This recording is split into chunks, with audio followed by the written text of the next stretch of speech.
Episode number 295 of the Wholesome Fertility Podcast. Welcome to the Wholesome Fertility Podcast.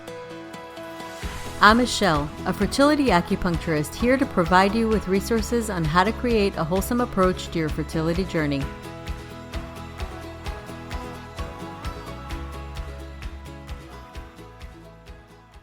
Welcome to the Wholesome Fertility Podcast, a space where you can find empowerment on your fertility journey.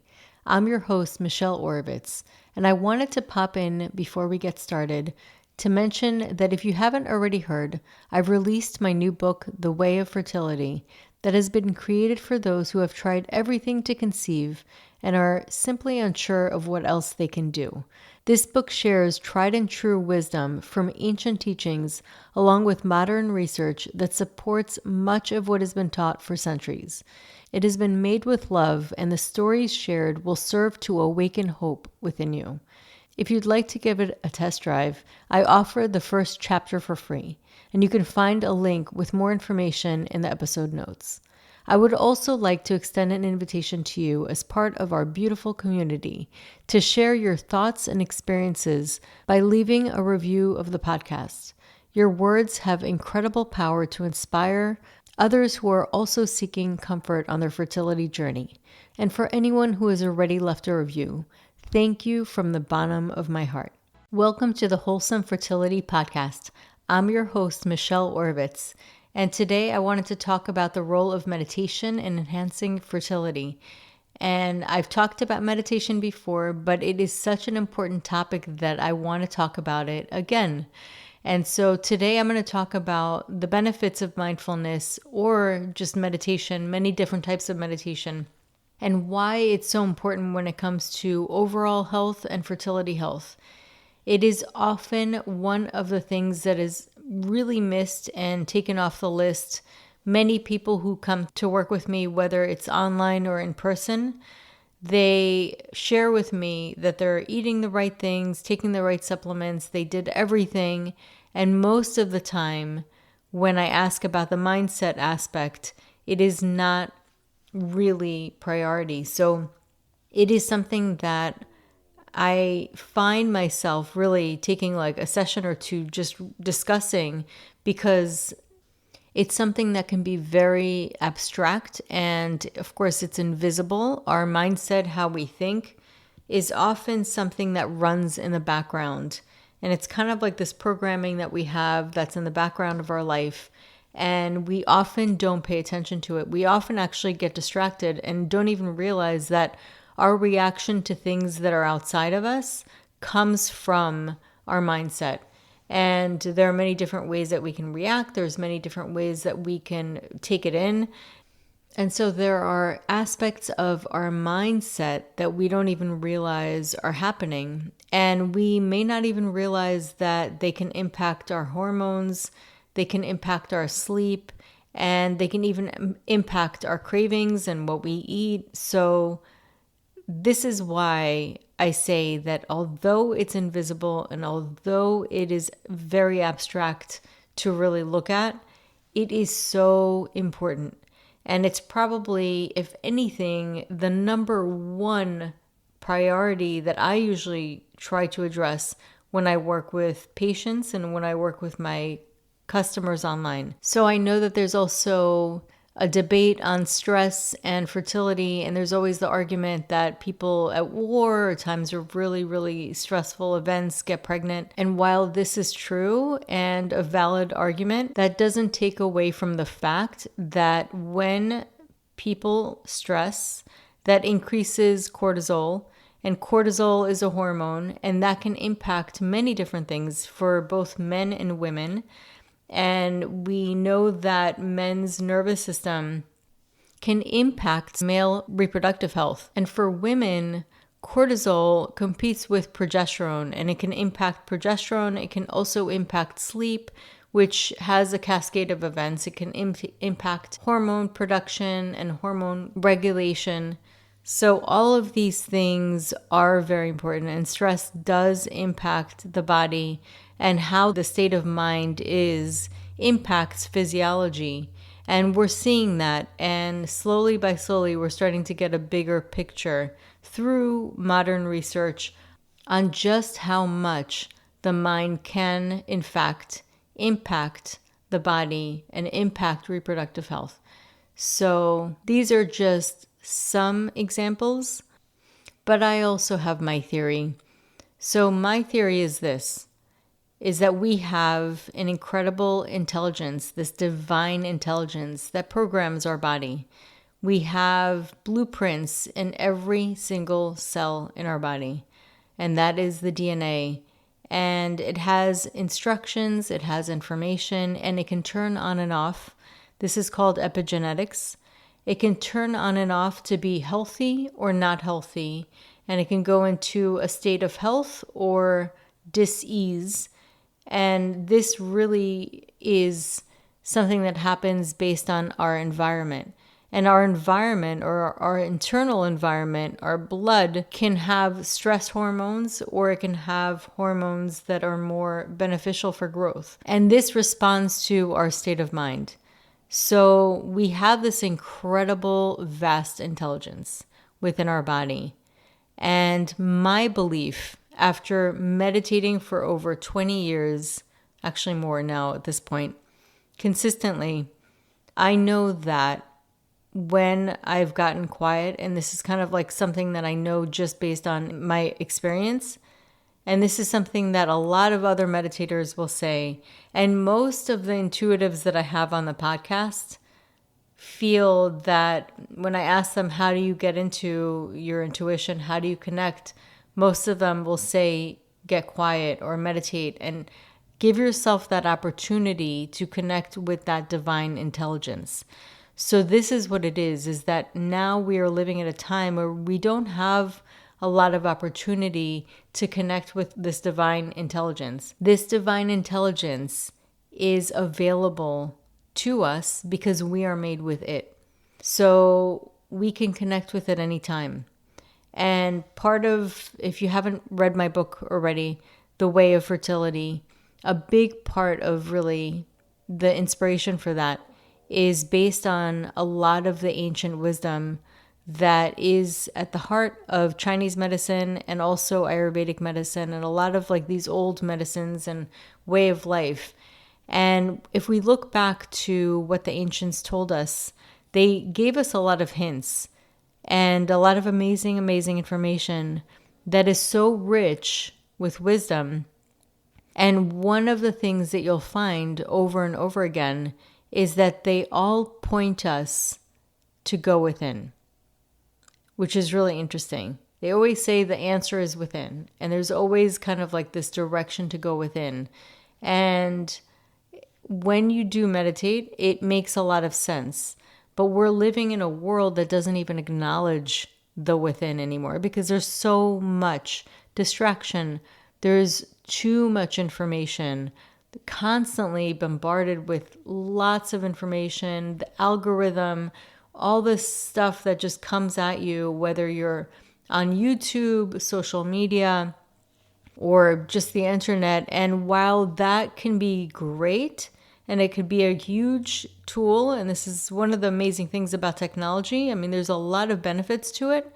However, there can also be an imbalance with that, and that takes us very, very much away from our wisdom and the quiet within, and that part of us that knows.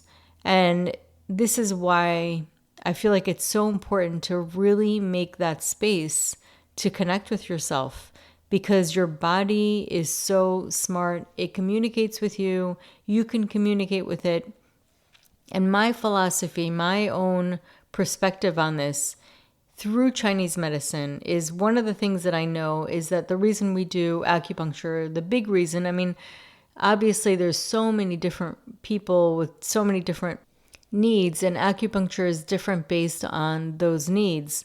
However, one of the biggest ways it works is it really creates an opening so that the chi or life force within the body, which is intelligent, by the way, that is able to go into areas that don't have as much. Either they're blocked from excess or they're deficient.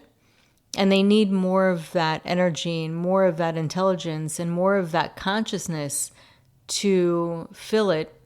Because once it does, then the life force comes back.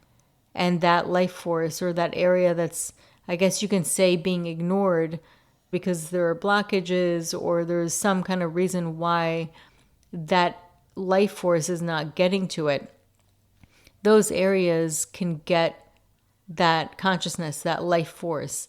And when you meditate and you focus even within your body, you can actually bring that life force just with your awareness alone. So you may know that I'm a huge fan of Dr. Joe Dispenza's work. I've been to 3 of his retreats. 2 of them were a week long. Incredible retreats. And I see people overcoming major terminal diseases just from his retreats alone, and also the practices that he shares. And one of the practice is really paying attention and bringing your focus into the energy centers of the body. And he'll go through the different energy centers, which in ancient times were called chakras, and paying attention to them, just bringing your awareness to them, brings life. So it kind of is like light, almost like the light of your consciousness. You can imagine is like the light of the sun, and infusing a plant or some life force, living thing. And I think it's pretty cool because a lot of what he does and a lot of the work that he does and the meditations that he does, he actually has a research team that comes with him. And they research and study like probably close to half of the participants at the retreats. And they see how the meditations impact them and how they literally shift and change their way of being. And I remember one of the things that he talked about was that when you're laying down, he has you laying down after the meditation. And he said it's really good for regulating the nervous system. And when you're laying down, he said you're able to absorb, almost like how hypnosis works, and you're able to gain suggestion or like get a programming. But he said it's not a programming of anything that anybody's saying. It's connecting to this vast intelligence that we're all a part of, that we all come from. He talks about it as the quantum field of infinite possibilities, but this intelligence, this coherence that starts to happen. And the ancient used to look at it as the yin and yang balance. They looked at the harmony between the elements. They described it in different ways, but they're all pointing to the same thing. And the bottom line is that we are part of this vast, intricate, incredible intelligence. And when it's healthy, when it's working optimally, it is working with coherence. And when it's not, it's moving away from that. There's less consciousness, there's less intelligence, there's a blockage to that intelligence. And you can say that's like a blockage to the chi, because the chi is not just life force. Life force cannot be without the intelligence that's running it. So when you are not connected to that, and that's where a lot of people, I've listened to some gurus talking about meditation, it's really connecting to cosmic energy, cosmic intelligence. There's a difference between the energy that you get when you're sleeping, although very important, and there's a difference between the energy you get when you're meditating and connecting with cosmic intelligence. And so that cosmic intelligence feeds your body. And when it feeds your body, it gets you closer to better health. And as we know, fertility health relies on good health. And you need to have an overflowing amount of nutrients, energy, chi, blood, really an overflowing. Why? Because in order to sustain another extra life, you need that overflowing of energy. When you have difficult emotions and you are experiencing things that are very draining, which often can be counteracted with meditation, because meditation helps you even out that energy so that when triggers come, they will not zap you as much as they would if you're not energy consolidated, which is what happens with meditation. This is kind of part of meditation. It's a side effect, but a good side effect. one that is welcome, and that one that feels really good when you're actually getting that. So when you're able to do that and it protects you, it almost has a layer of energetic protection. When you are experiencing a challenge, you're able to regulate and come back to yourself faster. And I'll tell you one thing, emotions, when we're talking about an overflow of energy and all the things that we really need, because reproduction is so energy consuming, when you do experience really difficult emotions, those things can really zap your energy. And we've all experienced those times where either we deal with drama or something comes up or a really difficult exchange. We, at the end of the day, are so drained. And so that's why it's very, very important to protect your energy. Part of it, and this is kind of a side note, is boundaries, honestly. Like cutting out maybe temporarily certain relationships that are too draining. This is something that you need to protect. You need to protect your fertility journey. Like going through this is very, very taxing as it is. So it's important really to work on your energy. And one of the biggest key ways really is meditation, is really allowing yourself to experience the emotions that come up, sit with it, feel it. And I will say some of the most common things that cause resistance in a lot of my patients or my clients, these are the common things that I hear when it comes to meditation and after I suggest meditation. The first one is, I just can't sit still. Well, I have news for you. Nobody can. It's because the mind is called a monkey mind for a reason, because it's like a swinging from one branch to the next, to the next, to the next, and that is your thoughts. So that is the typical nature of everybody's mind. It goes from one thought to the next. That's normal. So you're not really meant to stop thinking when you're meditating. You are building a muscle of your attention so that when you do have thoughts, you become aware of them, you catch yourself. You don't judge yourself. You don't say, no, I shouldn't be thinking, or no, this is bad. You just observe it neutrally and then go back to your breath or go back to the mantra, whatever it is that you're anchoring in. You repeat that over and over and over again until you can start shifting that habit of getting lost in the thought. When that happens, naturally, you will learn to become more present when you are facing a trigger. So a trigger comes up, you feel it, but then your awareness becomes stronger than the trigger because you're meditating, you're training your mind to notice things. And that is when it doesn't have a hold on you. That's why some people can really get sucked into that trigger, and then other people can get into the state of the executive mind function and not get triggered emotionally.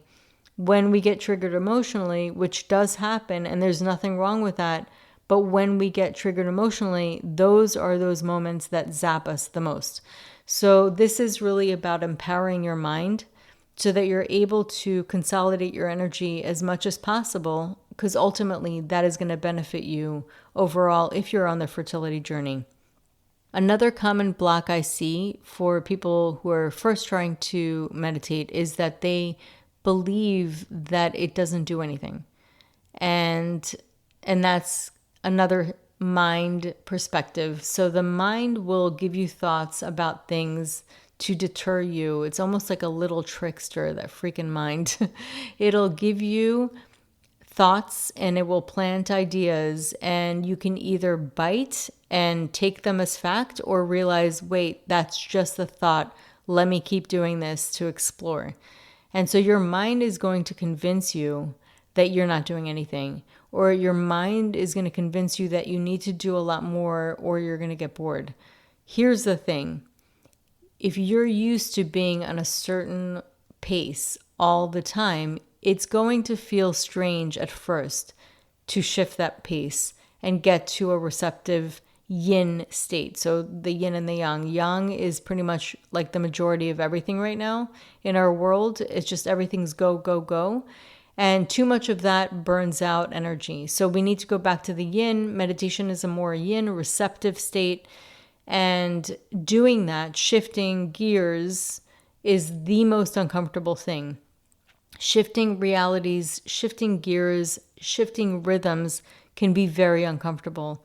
If you prepare yourself for that in the beginning of your meditation practice, meaning when you first start to meditate and create a practice, a routine, then you know that that discomfort will not last forever. When you know that it's temporary and it's just shifting of gears, it's the turbulence that happens when you're shifting levels of consciousness. When you prepare yourself for that and you just know that, then it doesn't feel as difficult. And another thing that can really help with that is becoming aware of that. Hey, that's interesting. With curiosity, kind of paying attention. I feel a little agitated. What does that look like? What does that feel like? So instead of going to the thoughts of that, start feeling what your body feels like when you're experiencing that. Become observant of that. It's like looking at a picture upside down. You're starting to notice different things. You look at the shapes. So you're breaking down the experience of what that feels like so that it's not so scary and your knee-jerk reaction is not going to be to resist it. Because ultimately that's what it does. Your mind will have you resist things or get too attached. And that's the push and pull that happens that causes us to have suffering. This is what Buddha taught about how desire, like strong desire or strong resistance, are the two things that cause us to suffer because we're basically saying no to now. Like what's happening right now shouldn't be. It's either missing something or it has too much of something. And meditation gets us into the neutrality of seeing things as they are without judgment, and so that we become more empowered in this moment. So ultimately, a lot of what I like to put on the podcast are things that are empowering. And my top thing would be start a meditation practice daily. So one of the ways you can start a meditation practice that will be, in my opinion, a more successful way to start is to start out with just a few minutes a day. What happens is you're not going to give yourself too big of a task of meditation for too long. You just start with a couple of minutes a day. And even with like 5 minutes a day, you're still going to get benefits, just even with 5 minutes a day. Allowing yourself the opportunity to connect with that divine intelligence, 5 minutes a day in the beginning. And the thing is, anybody can come up with 5 minutes a day, even if you're extremely busy. You can wake up 5 minutes earlier and just meditate in the morning. So it's all a perspective. So what happens is when you do 5 minutes a day, or even a short amount of time daily, every single day, repeatedly, your mind will realize and come to terms with the fact that you now have a new habit. And 5 minutes a day is so doable that you can make it easy to repeat something over and over and over again if it's very short. And then your mind will accept it as this new thing. Once your mind starts to accept it and it becomes more natural and intuitive for you to do, then you're going to even feel naturally inclined to increase the time, because your mind will start to settle over time, and then it's going to want to have more of that quiet and crave it at times. And you're going to feel that it feels really good because it's going to make you feel more clear in your mind. And you'll find that it also saves you time. So even though you're taking time out to do it, your mind will start to work more efficiently. You'll be more clear-minded, more intuitive, and more sharp with your work, that things that usually took you longer, you'll find start to get done faster. So some of the things that I would suggest if you are new to meditation that are really, really simple is every day find one specific spot in your house that feels comfortable. It could be a room, it could be something that a room that you're in, but maybe a little corner where you can sit down on a cushion, or you could sit down on a chair or a couch. Anywhere that feels comfortable and quiet. And you do want to set it up so that you're not going to get interrupted for the time that you're meditating. My suggestion is this: do not do this on your bed, because naturally your body associates your bed with sleep and you will fall asleep. Don't get discouraged if you do fall asleep. Sometimes people nod off and then they come back. That's okay. That's just your nervous system regulating. What I do suggest is, regardless if you cross your legs or if you have your feet on the floor, always have your spine erect so that you're not laying down. I also suggest having your hands on your knees and the palms facing up, receiving energy. And you could choose to focus on a couple of different things. You can choose to focus on your breath. You could choose to repeat a mantra in your mind. And you can look up seed mantras, which are ancient Sanskrit mantras that have an energetic frequency, even if you're thinking them in your mind. Or you could literally start to focus on the sensations in your body and scan your body and all the sensations that you're feeling at the present moment, and really bring yourself back to your body and seeing how certain thoughts impact your body and where you're feeling energetically certain emotions, because that brings more consciousness to that area. You could literally spend a whole 5 minutes just focusing on the uterus and focusing on that area and really, really putting your consciousness into that. The bottom line is you are finding different ways to anchor yourself into the present moment. So whether it's body sensations or a mantra or just focusing on the breath, all of those things are happening in the now. So you're training your mind to focus on the present moment. That being said, you're going to find yourself wandering off, and that's perfectly normal and okay. It's part of what you're doing. You're training your consciousness to catch yourself. You're catching, and then you're bringing back. Catching, bringing back. So you catch yourself going off, you bring yourself back to whatever it is that anchors you in the present moment. If you find yourself incredibly uncomfortable, do not let that discourage you. Keep going. It's one of those things when you first start working out, you're not going to feel really easy lifting those weights. It's going to be uncomfortable. It's going to be painful. It's going to make you sore for the next couple of days. It's the same thing. Growth and shifts and changes don't happen easily. There's got to be some kind of discomfort sometimes, and that's okay. It's being comfortable with the discomfort, because if you're allowing yourself to be comfortable with being uncomfortable, eventually you're going to find that the things that make you uncomfortable in life will not have a hold on you as much, and you're going to feel more smooth and easy with your energy overall. And I can say for me personally, meditation has changed my life. And I speak to a lot of patients and clients, and I see how it impacts them and also impacts their fertility and their menstrual cycle. It's incredible. Meditation is an incredible, incredible free medicine that we all have access to. And it is one of the most overlooked things, although now I guess it's becoming a little bit more of a thing of recent times. But I definitely highly suggest, if that is something that you've not looked into, or if that's something that you thought you just are not meant to do, I really hope that this episode shifted your perspective on that. And if you have any questions, you can always DM me on Instagram. I'm always there. I'm pretty quick to respond most times if I can. And my handle is @thewholesomelotusfertility. So I really hope you enjoyed this episode, and I hope you have an amazing day. So that concludes today's episode. You can find all of the links mentioned on the episode notes. If you're enjoying these episodes, please take a moment to share and leave a review.